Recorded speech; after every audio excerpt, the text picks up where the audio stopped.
Pernah nggak sih kalian kepikiran gimana rasanya kalau bule nikah sama orang Indonesia? Mungkin bayangan kita mereka bakal tetap dengan gaya hidup baratnya. Tapi ternyata, ada fenomena unik nih di mana para bule ini pelan-pelan malah ternaturalisasi jadi orang lokal. Ada bule yang bilang kalau istrinya itu pembohong, tapi dalam konteks bercanda. Kenapa? Karena kalau ditanya, ini pedas nggak? Istrinya bakal jawab, enggak kok, padahal buat lidah bule. Itu rasanya kayak tenggorokan terbakar. Selain itu, mereka juga harus beradaptasi sama hukum wajib di Indonesia. Belum kenyang kalau belum makan nasi. Biarpun sudah makan banyak, kalau nggak ada nasi, dianggap belum makan. Belum lagi soal stok Indomie dan MSG yang wajib ada di rumah sebagai penambah rasa. I just find out my Indonesian wife is a liar. What happened is I just came home and she cooked nice meal. And I asked her, is it spicy? What she said? No, it sounds spicy.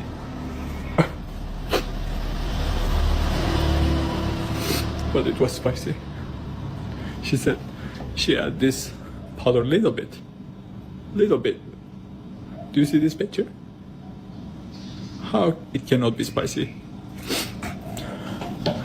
Now my throat is burning. If your partner, Indonesian partner, says that the food is not spicy, please never ever eat that food. It will be for sure spicy. Rice is not only a side dish. Di Indonesia, makan ayam pakai nasi, makan mie pakai nasi, makan nasi pakai nasi, makan pizza kurang nasi bang. Nasi, itu makanan atau agama?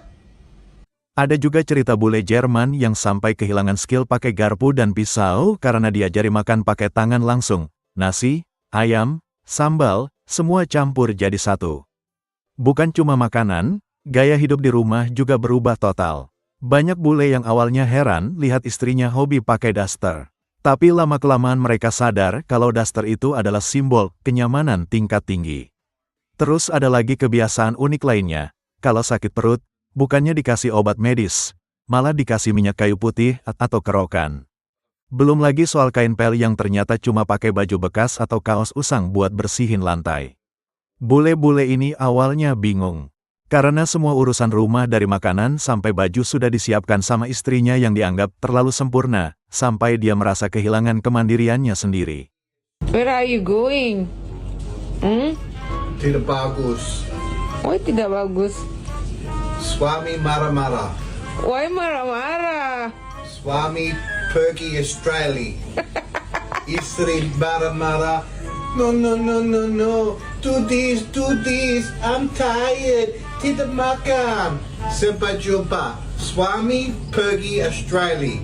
Sampai Australia? jumpa. Australia or Bandung? Bandung tu hari ini. Pergi Bandung.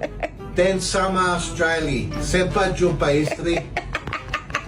Bye-bye. My wife's Indonesian, so of course we have all the spices and sambal you could ever dream of and think of. And don't forget the MSG, extra flavor. My wife's Indonesian, so of course we have Indomie. My wife's Indonesian, so of course we have the ketchup mani. My wife's Indonesian, so of course this house always has rice. Not done yet. You forgot my wife's Indonesian, so more frozen chilies, all different kinds of chilies, and more chilies. Oh hey, my wife's Indonesian, so of course we got a good day. It's that season. Satu hal lagi yang bikin mereka kagum adalah budaya gotong royong. Ada cerita bule yang kaget waktu mau nikahan di Indonesia, tetangga-tetangga sudah ramai di rumah buat bantu masak, angkat kursi, sampai jadi tukang parkir tanpa dibayar. Di negara asal mereka, bantu sedikit saja mungkin harus ditukar pakai bir. Tapi di sini semua dilakukan dengan senyum dan gratis. Ini yang bikin mereka betah tinggal di Indonesia karena merasa punya keluarga baru dan budaya yang hangat. Saya kaget banget nikahan di Indonesia. Belum mulai acara, tetangga sudah rame di rumah. Saya pikir tamu. Ternyata mereka kerja. Ada yang masak, ada yang angkat kursi, ada yang tiba-tiba jadi tukang parkir. Saya bilang ke istri, ini dibayar berapa? Istri saya, ini gotong royong. Gotong royong? Di Jerman disuruh bantu sedikit aja. Minimal minta bir dulu. Tapi di sini bantu gratis. Masih senyum lagi. Saya tidak ngerti. Tapi ini keren sih. I have an Indonesian wife. Of course you wear duster every night. I have an Indonesian wife. Of course she uses clothes to wipe the floor. I have an Indonesian wife. Of course she used minyak when she got a sore tummy instead of medicine. Jadi aku mau bikin seblak kerupuk terus aku suruh dia ngulek.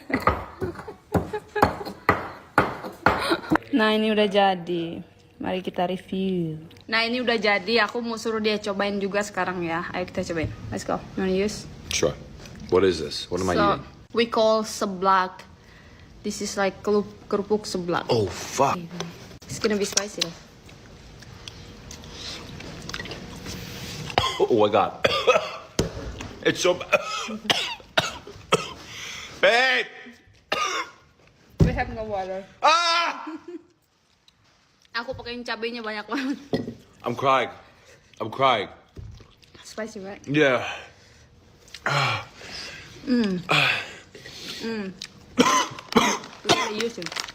Oh my god. Why do you eat this? Why do you eat this? It's so good.